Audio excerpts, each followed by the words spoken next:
का कार्यक्रम करवाते हैं।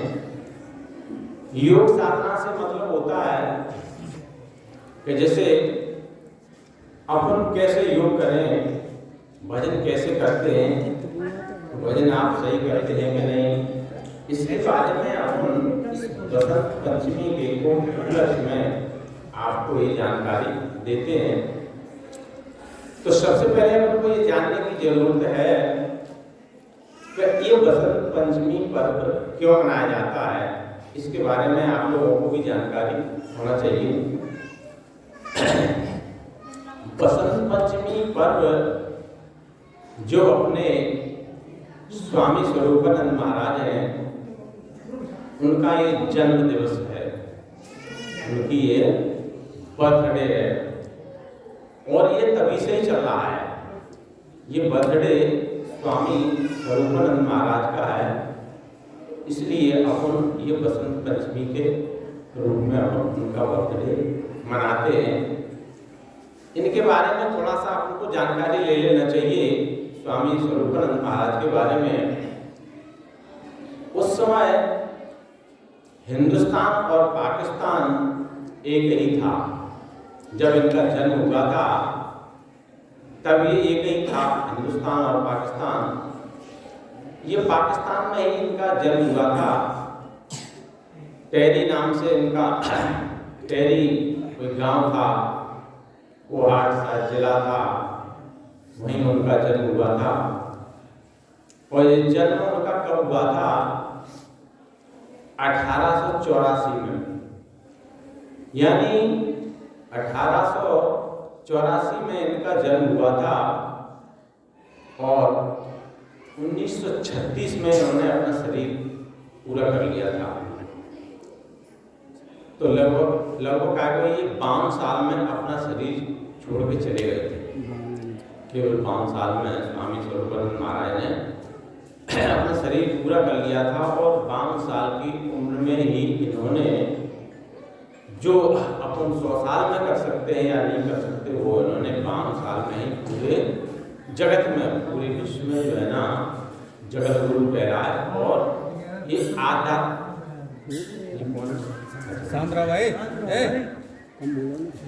ये जो है ना 5 साल की उम्र में ही जगत गुरु कहलाए और पूरी विश्व में इनने ज्ञान का प्रचार प्रसार किया था, अपने हिंदुस्तान में ही नहीं, अन्य विदेशों में भी। और इनके बारे में सबसे बड़ी विशेषता ये है कि ये जन्म से ही मतलब संत थे। यानी ये जन्म से कैसे संत थे? क्यों नहीं, 2.5 वर्ष की उम्र से ये संत थे। 2.5 वर्ष का बालक क्या संत हो सकता है, क्या जान सकता है ये? और इनके बारे में हम आपको बताएंगे 2.5 वर्ष से ही। जैसे अपन जो है ना अष्टावक्र के बारे में हमने कई बार जानकारी दी है, अपने महाराज जी ने जानकारी दी है कि अष्टावक्र ने अपने गर्भ से ही अपने पिता को समझा रहे थे। तो जो महान पुरुष होते हैं वो जन्म जन्म से आते हैं। ये भगवान कृष्ण भी इस बात की पुष्टि कर रहे थे कि ज्ञान में तुम इसको नहीं जानते हो, मैं जानता हूँ, क्योंकि मैं जन्म जन्म से इसी ज्ञान को देता आ रहा हूँ। तो जो मतलब हमारे कहने का है, जो महान पुरुष होते हैं वो एक जन्म में, जन्म जन्म में, जैसे अपने भी जो अपने गुरु जी हैं, उन्होंने अभी शरीर छोड़ा है 6-7 महीने पहले, ये भी पिछले जन्म में गुरु ही थे। तो जो महान पुरुष होते हैं वो जन्म जन्म से ही इस ज्ञान को जाने आते हैं और जानते रहे हैं और ज्ञान का प्रचार प्रसार करते रहे।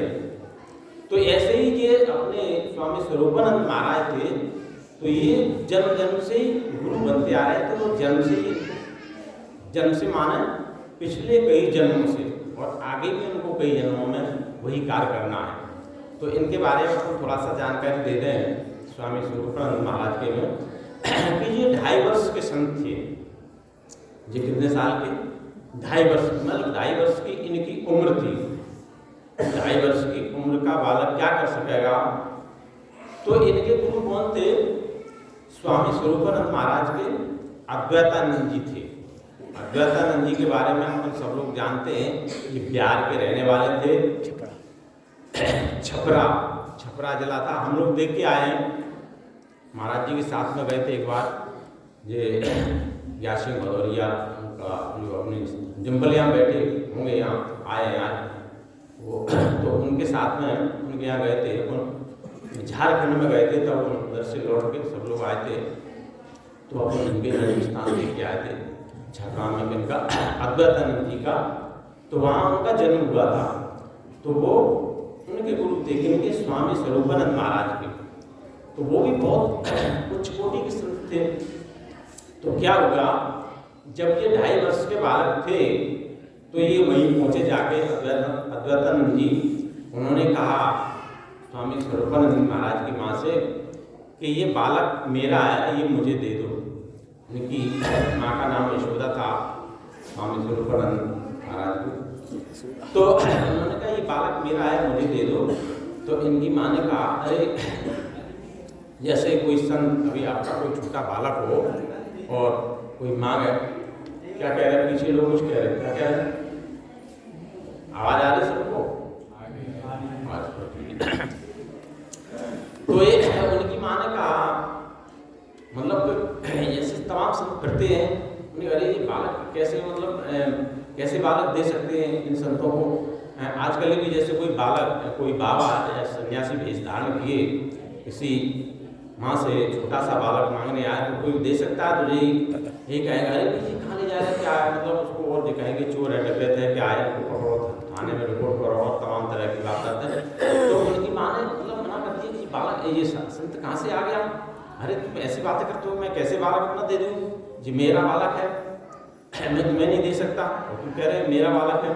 मतलब अद्वैतानंद जी ने क्या कहा कि ये बालक मेरा है, ये मुझे दे दो। तो वो तो मतलब लड़ने को, तो लड़ाई तो स्वाभाविक है, उनसे बालक मांगे, कोई देगा छोटा बालक? नहीं दे सकता। तो जो है ना, उन्होंने कहा नहीं मैं नहीं दे सकती, और तमाम तरह की मतलब बातें हुई। तो उन्होंने कहा अद्वैतानंद जी ने ठीक है तुम मत दो, तुम इसको रोक लेना, तुम मत दो जी, तुम मेरे पास ही आएगा जी, मेरा ही बालक है, मेरे पास चला आएगा। तो जो है ना वो चले गए, अद्वैतानंद जी चले गए वहाँ से। तो ऐसा ही हुआ, जब वो थोड़े दिनों बाद रात को वो जो है ना चल दिए, मतलब वहाँ से स्वामी स्वरूपानंद महाराज जो है ना चल दिए, वहाँ से रात को चले गए।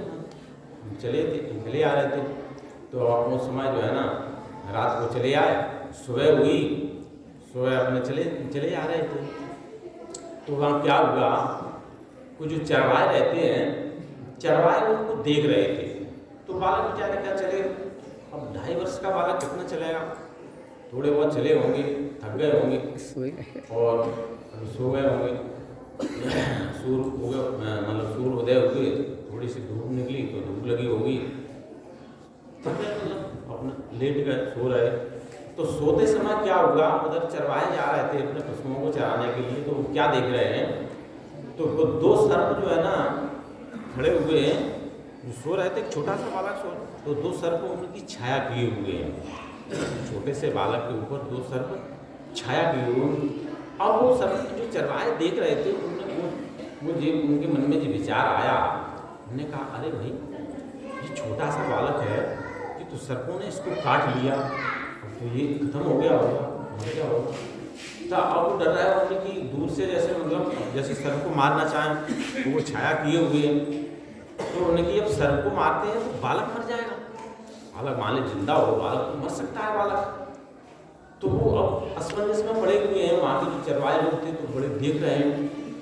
तो उन्होंने मतलब विचार किया उन्हें कि वो जी तो अब बालक तो खत्म ही हो गया, सर्प जो है ना।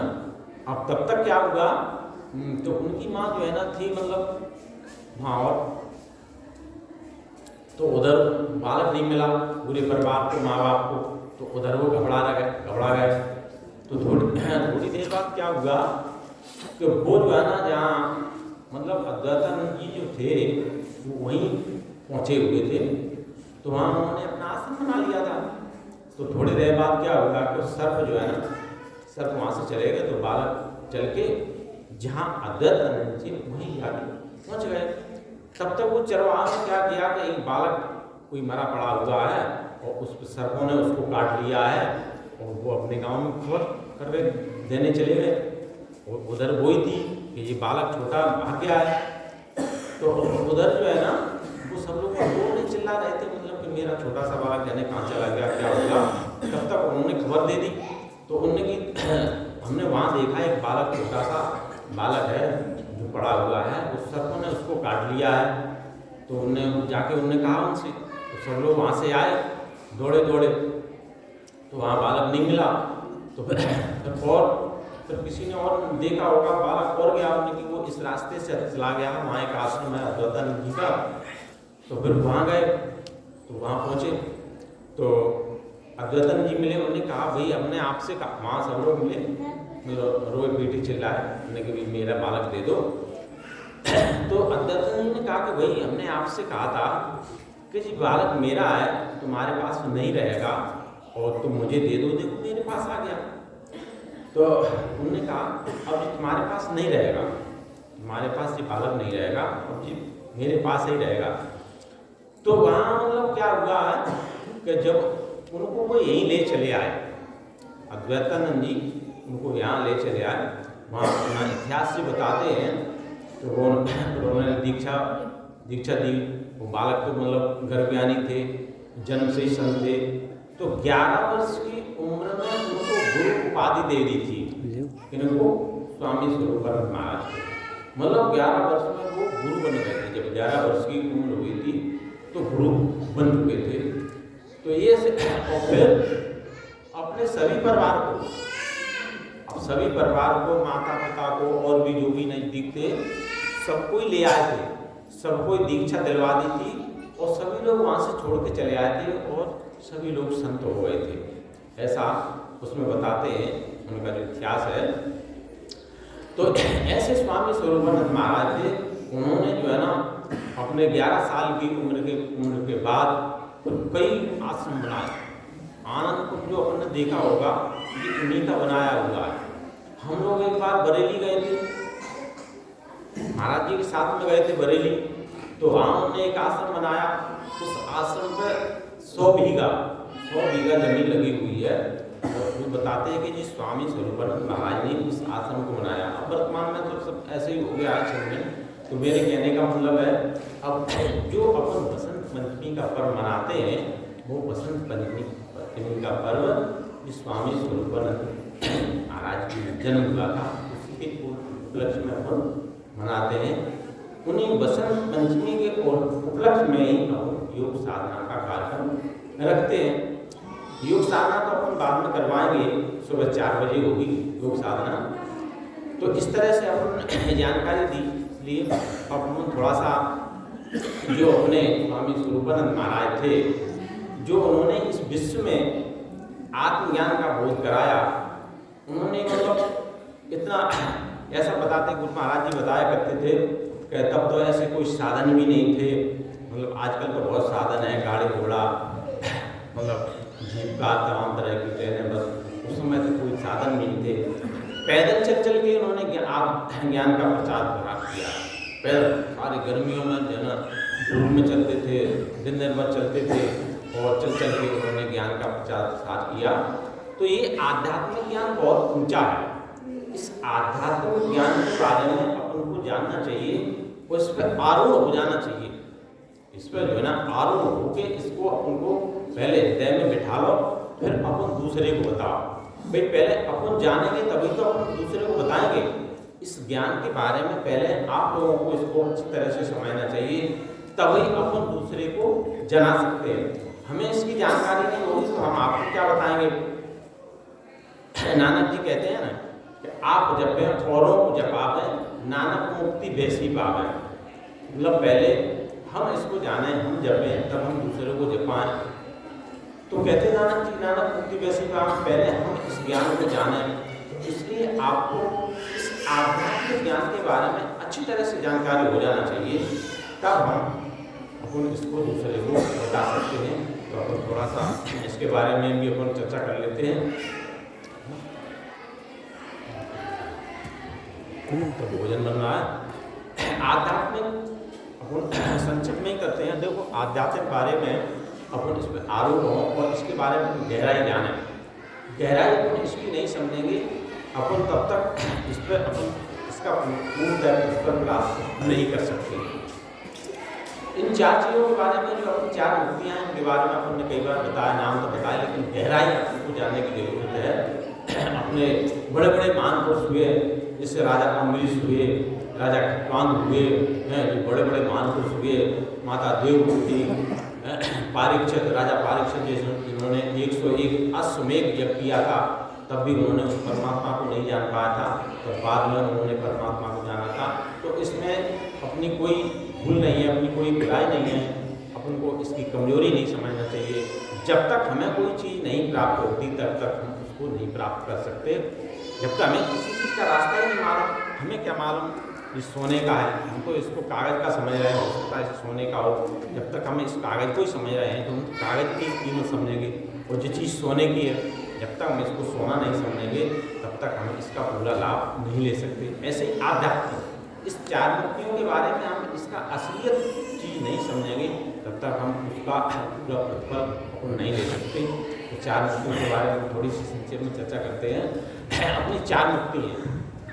4 मुक्ति को सायो, सामीप, सारोप, सालोक, ये 4 प्रकार की मुक्ति हैं, जी अपने कोई आज से नहीं है, कलयुग के आज से चली आ रही हैं।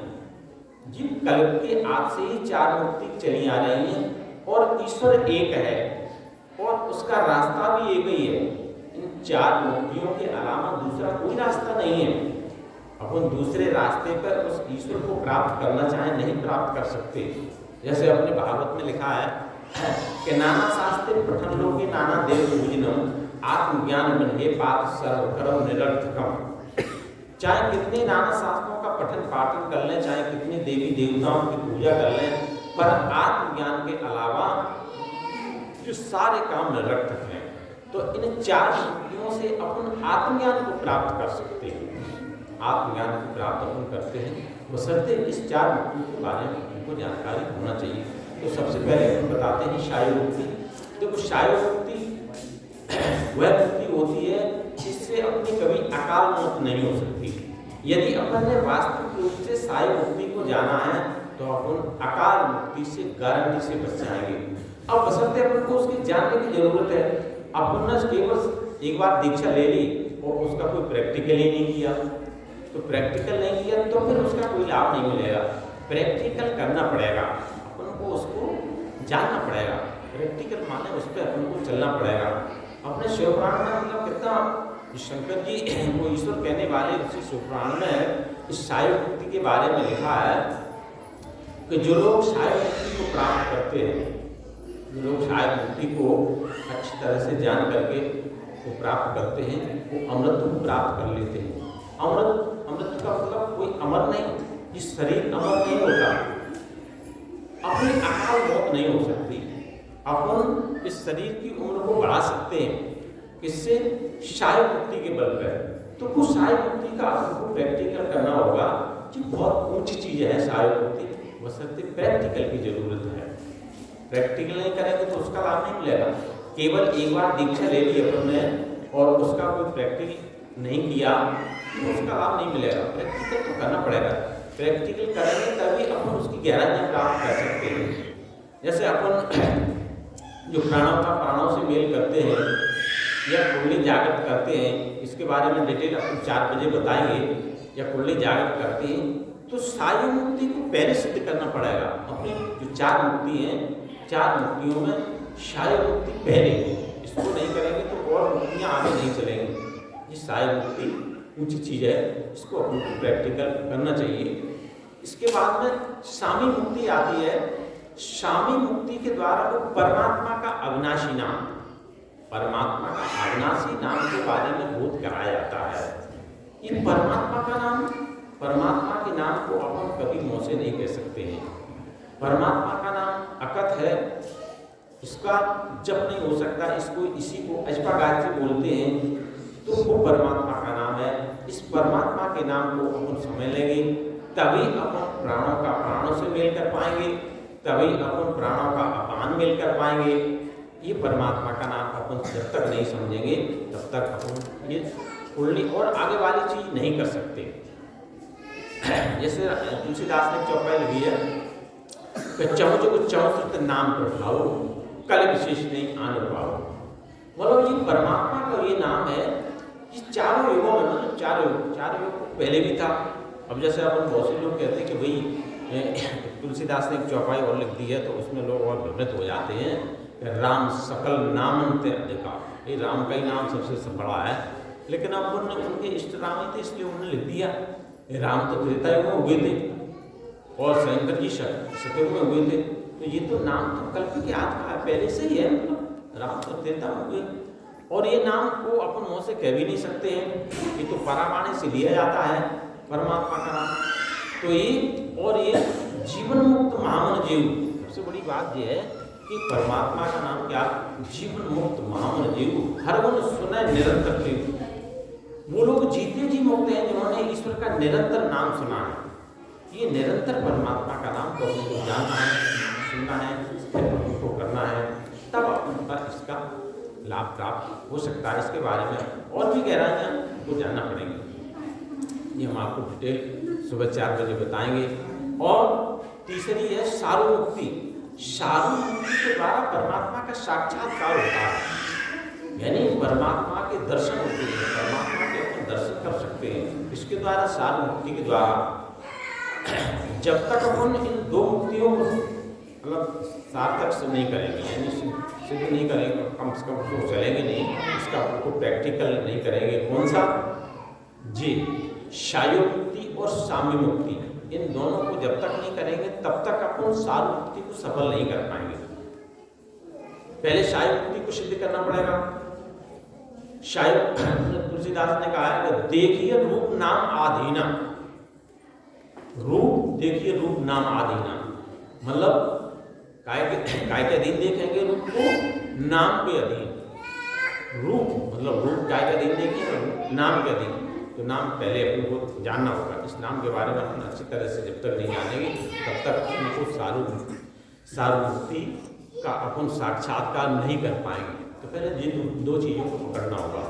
सार्वमुक्ति के द्वारा परमात्मा का साक्षात्कार होता है, यानी दर्शन होते हैं, जिससे तमाम प्रकार के जन्म जन्मों के मतलब उनके संस्कार बदलते हैं। जैसे भगवान कृष्ण ने हमने भागवत में कहा है कि नाना शास्त्रे पठन लो, ये नहीं कि वेदों में अनेक प्रकार की यज्ञ ठहराई गई हैं, तुम सब यज्ञों को त्याग कर तुम आत्मज्ञानी यज्ञ कर, मैं तुम्हारे कर्मों को जला करके ऐसे राख कर दूंगा जैसे अग्नि की लकड़ी को राख कर देती है। ये तो ये वेदों में तमाम प्रकार की यज्ञ होने के लिए सभी को त्याग करो, आत्मज्ञानी यज्ञ कर। आत्मज्ञानी यज्ञ कर, आत्मज्ञानी यज्ञ कौन सी होती है, यही आत्मज्ञानी यज्ञ है। कौन सी, जैसे अब तुलसीदास जी ने रामचरितमानस में कहा उत्तरकांड में कि योग यज्ञ कर प्रकट तब कर्म सुभाष सुलाय, बुद्ध शराब ज्ञान ममता मल जल जाए। जिन तुलसीदास ने कहा ये आत्मज्ञानी यज्ञ कब होगी, जब आप अपनी योग अग्नि को प्रकट करेंगे। योग अग्नि को अपन प्रकट करेंगे तभी हम आत्मज्ञानी यज्ञ कर पाएंगे। तब अपने कर्म जो है ना, कर्म शुभास बुलाए, सारे कर्म शुभ और अशुभ जल के नष्ट होंगे। बुद्ध से राग ज्ञान वृद्ध, ज्ञान रूपी घी से बुद्धि को ठंडा करना पड़ेगा। ममता मल सब जा, सारा ममत्व जल के नष्ट हो जाएगा। तो तब अपन कब जानेंगे सार्वमुक्ति को, जब अपन पिछली मुक्तियों को अपन सार्थक करेंगे तब अपन सार्वमुक्ति को कर पाएंगे। और इसी तरह से आगे शालोक मुक्ति इसी क्रम में, जैसे अपन 3 प्रकार की मुक्तियाँ को करेंगे तो चौथी शालोक मुक्ति सिद्ध होगी। इसमें 9 प्रकार की दुनिया होती हैं, इसको नवदा सिद्धि भी बोलते हैं। तो ये नवदा सिद्धि 9 प्रकार की दुनिया हैं। तो ये अपन को करना, इसको भी अपन को जो है ना प्रैक्टिकल करना, प्रैक्टिकल करने से ही आएगा। एक इसमें कई प्रकार की ऐसी सिद्धियां हैं, इनके मतलब इनको सुनने से आपके सारे कष्टों का निवारण हो जाता है। कई जो है ना दूरदृष्टि अपन प्राप्त कर सकते हैं, दूसरे के मन को भी जान सकते हैं, अर्थ सिद्ध हो जाता है। इसमें 9 प्रकार की धुनी योग अपनी अलग अलग सिद्धि प्रदान कर देती हैं। वैसे अपन को इसके प्रैक्टिकल करने की जरूरत है। प्रैक्टिकल अपन नहीं करेंगे तो ये अपने को नहीं समझ में आएगी, फिर तो ये नीरस ही है ज्ञान अपना। अगर प्रैक्टिकल कर लेंगे तो ये रसयुक्त हो जाएगा। प्रैक्टिकल से, प्रैक्टिकल नहीं करेंगे तो ये ज्ञान अपना नहीं रस है। जैसे अपन ने ऊपर से पानी डाला, सब चला गया, है ना। तो ये अपने को जानने की जरूरत है। और आप लोगों का भोजन भी बनना होगा, बहुत से लोगों ने भोजन नहीं किया होगा, और आगे की भी अपनी प्रतिक्रिया काफ़ी मनाना है। अपना ये बड़े महाराज का जन्मदिन भी मनाना है, ठीक है। और इसी के साथ हम अपनी वाणी को विराम दे रहे हैं। और बोल सदेव भगवान की जय, बोल दत्ता महाराज की जय, बोले नगली निवासी भगवान की जय, बोल जुमलमणि सरकार की जय, बोल पवन सिद्धार्थ महाराज की जय, बोल परमानंद महाराज की जय, बोल दत्ता महाराज की जय, नगली निवासी भगवान की जय।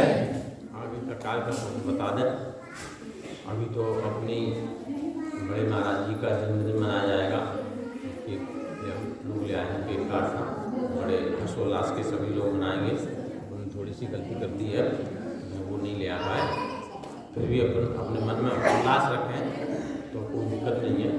और आगे का कार्यक्रम अपनी 4 तारीख की 14 है, 4 की 14 है, 4 को सभी लोगों को आना है। और इस बार वैसे काफ़ी कम है, लेकिन फिर भी उम्मीद के हिसाब से काफ़ी लोग आ गए, कोई ऐसी दिक्कत नहीं है। अगला कार्यक्रम जो है ना अपनी 4 फरवरी की 14 है, तो 4 को सबको आना है, ठीक है। और आगे की अमावस्या तो अपन ने मन को दे दी है, तो अपन वहाँ बता देंगे। 20 तारीख की अमावस्या भिंड में होगी, 20 फरवरी की। और एक विशेष सूचना ये है, काफ़ी लोगों के पैसे आ भी गए हैं,